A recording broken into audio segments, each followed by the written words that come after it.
আমার প্রতিটি ভিডিওতে যে মূল আলোচনার বিষয় থাকে, এই মেডিসিনের কাজ কি, এই মেডিসিন কোন কোন ক্ষেত্রে ব্যবহার করা যাবে না, প্রেগনেন্সি অবস্থায় ব্যবহার করা যাবে কি না, এই মেডিসিন কখন কিভাবে খাবো অথবা ব্যবহার করব, এবং এই মেডিসিন গ্রহণকালীন সময় কি কি পার্শ্ব প্রতিক্রিয়া দেখা দিতে পারে।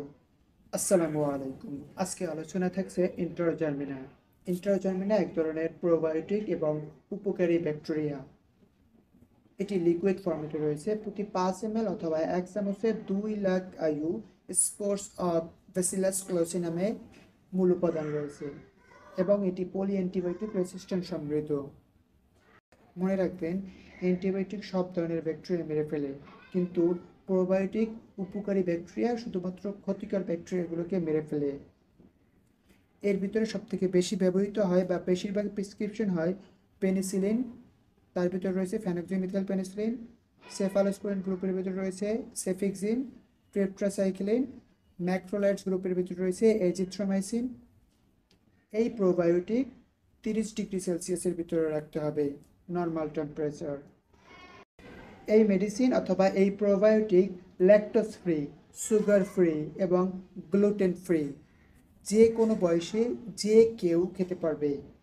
ইন্ডিকেশন আর নির্দেশনা অথবা কী কী রোগের জন্য এই মেডিসিনটি প্রয়োগ করা হয়। এটি ইন্টেস্টাইনাল ফ্লোরা ইমব্যালেন্সকে ব্যালেন্স করার জন্য প্রয়োগ করা হয়। সহজ বাংলায়, ডায়রিয়ার চিকিৎসায় এই মেডিসিনটি কার্যকরী চিকিৎসা হিসেবে প্রয়োগ করা হয়, যেহেতু এক ধরনের প্রোবায়োটিক উপকারী ব্যাকটেরিয়া ক্ষতিকর ব্যাকটেরিয়াগুলোকে মেরে ফেলে।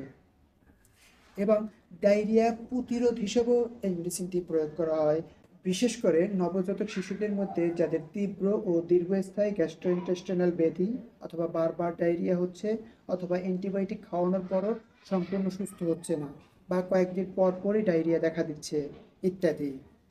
কন্ট্রাইন্ডিকেশন অথবা প্রতিনির্দেশনা অথবা কী কী সতর্কতা রয়েছে এই মেডিসিনটি প্রয়োগ করার পূর্বে। এটা শুধুমাত্র মুখে খাওয়ার জন্য, এটা কখনোই ইনজেকশন হিসেবে ব্যবহার করা যাবে না। প্রেগনেন্সি অবস্থায় মানে গর্ভকালীন সময় অথবা মাতৃদুগ্ধকালীন সময় এটি সেফ, এবং নবজাতক জন্মের পর থেকে শুরু করে বৃদ্ধ বয়স পর্যন্ত যে কোনো সময় যে কোনো বয়সে এই মেডিসিনটি মুখে খাওয়া যাবে। ডোজ অ্যান্ড অ্যাডমিনিস্ট্রেশন আর মাত্রা ও ব্যবহার বিধি, কখন কিভাবে খাবেন অথবা প্রয়োগ করবেন, এটি সম্পূর্ণ নির্ভর করবে রোগী এবং চিকিৎসকের উপরে। তারপর কিছু বেসিক ধারণা আমি দিচ্ছি। প্রাপ্তবয়স্কদের জন্য 2 থেকে 3 মিনি বোতল পার ডে। প্রতি মিনি বোতলে 5 ml থাকে। চিলড্রেন 1 থেকে 2 মিনি বোতল পার ডে, এবং নবজাতকের জন্য 1 থেকে 2 মিনি বোতল পার ডে। প্রতি মিনি বোতলে 5 ml থাকে। প্রতি মিনি বোতল একবার খুলবেন, পুরোটা খেয়ে নেবেন, এবং 3 থেকে 4 ঘন্টা ব্যবধানে দ্বিতীয়বার খেতে পারবেন। প্রাপ্তবয়স্কদের জন্য 3 বার বললামই তো, চিলড্রেনের জন্য 2 বার, এবং এই ইনফান্ট বা নবজাতকের জন্য 1 থেকে 2 বার।